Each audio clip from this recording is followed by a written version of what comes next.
उत्तराखंड और हिमाचल की खूबसूरत वादियों में बार बार प्रकृति की मार क्यों? आखिर क्यों दरक रहे हैं पहाड़? क्यों आसमान से बरस रही है आफत? ऐसी बाढ़ क्यों? Cloud burst, landslide, heavy rainfall. पहाड़ों पर मानसून क्यों बन रहा है आपदा का मौसम? उत्तराखंड का चमोली, टिहरी, पिथौरागढ़ या हिमाचल का किन्नौर, धर्मशाला। प्रकृति के प्रकोप की ये तस्वीरें एक सी हैं। आखिर क्यों नाराज है कुदरत?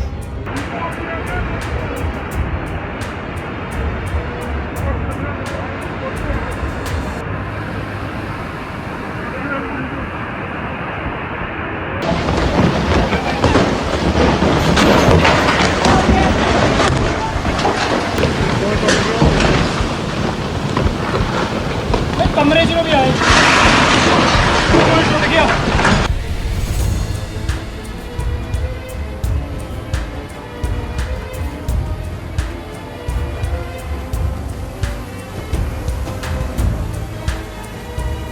पहाड़ों पर क्लाउड बर्स्ट, लैंडस्लाइड और फ्लड कोई नई बात नहीं है, लेकिन हाल के दिनों में उत्तराखंड और हिमाचल में जिस तरह से घटनाएं हुई हैं, जिस तरह से फ्लड आया है, क्लाउड बर्स्ट हुआ है, लैंडस्लाइड हुआ है, उसने लोगों के मन में दहशत पैदा कर दी है। ये संख्या लगातार बढ़ती जा रही है। आए दिन उत्तराखंड में पहाड़ों के दरकने सरकने की घटनाएँ हो रही हैं। ऐसे में सवाल ये उठता है कि क्या इन घटनाओं को वैज्ञानिक तरीकों से रोका जा सकता है? क्या विज्ञान ऐसे तरीके सुझाता है जिनसे इन घटनाओं को नियंत्रित किया जा सकता है? हिलमेल की इस रिपोर्ट में हम पड़ताल करेंगे इन्हीं सब संभावनाओं पर। बड़ा सवाल ये कि क्या इस तरह की आपदाओं को रोका जा सकता है? क्या साइंस के पास है इनके जवाब? क्या लैंडस्लाइड, फ्लड और क्लाउड बर्स्ट को तकनीक की मदद से टाला जा सकता है? चलिए जवाब खोजते हैं।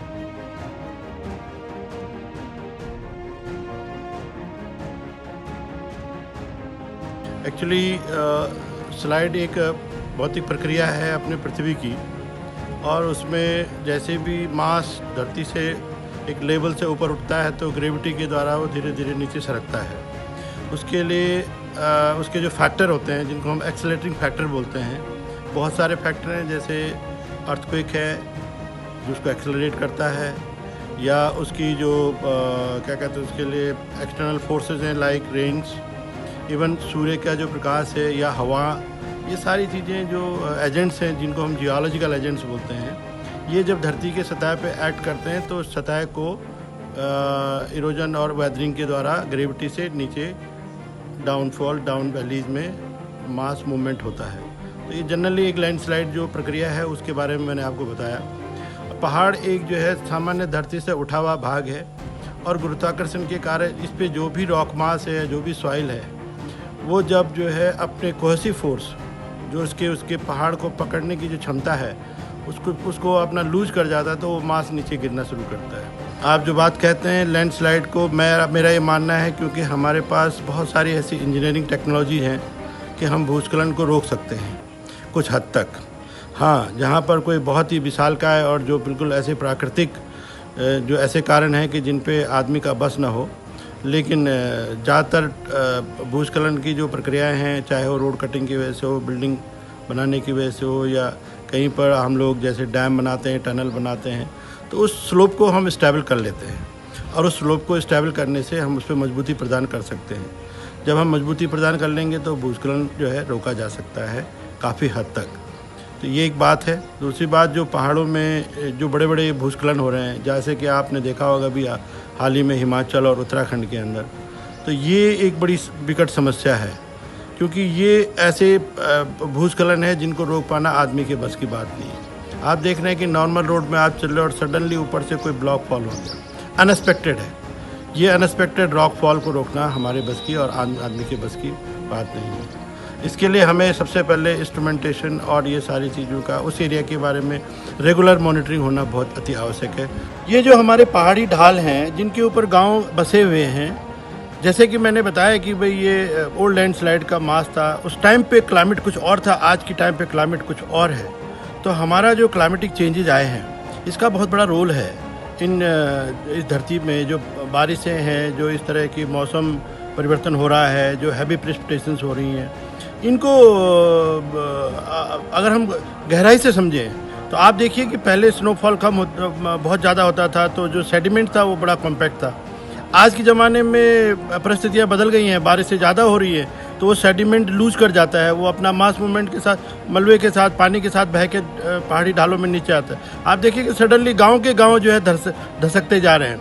बहुत सारे एग्जाम्पल है हमारे पहाड़ों में ऐसे कि जहाँ कंटिन्यूसली मास मूवमेंट है। जितने भी हिली स्टेशंस हैं, आप मसूरी ले लीजिए, आप जोशीमठ ले लीजिए, आप रानीखेत ले लीजिए, आप पिथौरागढ़ ले लीजिए, कई शहर ऐसे हैं जो टॉप में, हिल टॉप्स में हैं, वो आज धीरे धीरे करके उनको जो है सरकने की कगार पे है। ये बड़ा इंडिकेशंस हैं हमारे मुँह। और इसमें हमको ध्यान देना होगा कि हम यहाँ पे जो स्ट्रक्चर्स है, यहाँ पे जो बिल्डिंग है, यहाँ पे जो प्लानिंग है, उसको यहाँ की धरती और सॉइल के हिसाब से करने। लैंडस्लाइड को रोकने के लिए वैसे तो इंजीनियरिंग में बहुत सारे प्रयोग किए गए हैं और अलग अलग स्थानों में अलग अलग तरह की विधियाँ अपनाई जाती हैं।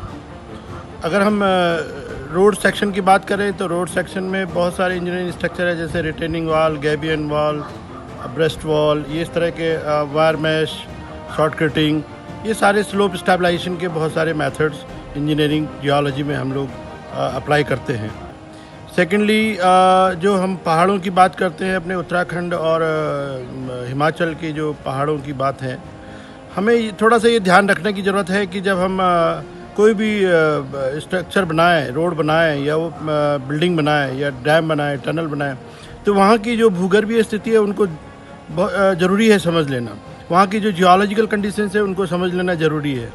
आप देखें कि अगर हम विगत कई हज़ारों सालों से पहले जो यहाँ पे बसागत थी हमारे पहाड़ों की, वो जनरली जो पुराने ओल्ड लैंड स्लाइड्स हैं उनके ऊपर थी। और आज ये जो स्लाइड है, ये जो स्लोप है, जिनको कि बाद में हमारे पूर्वजों ने मॉडिफाई करके अपने लिए खेती के पर्पज़ का बनाया, उनको समझने की बड़ी आवश्यकता है।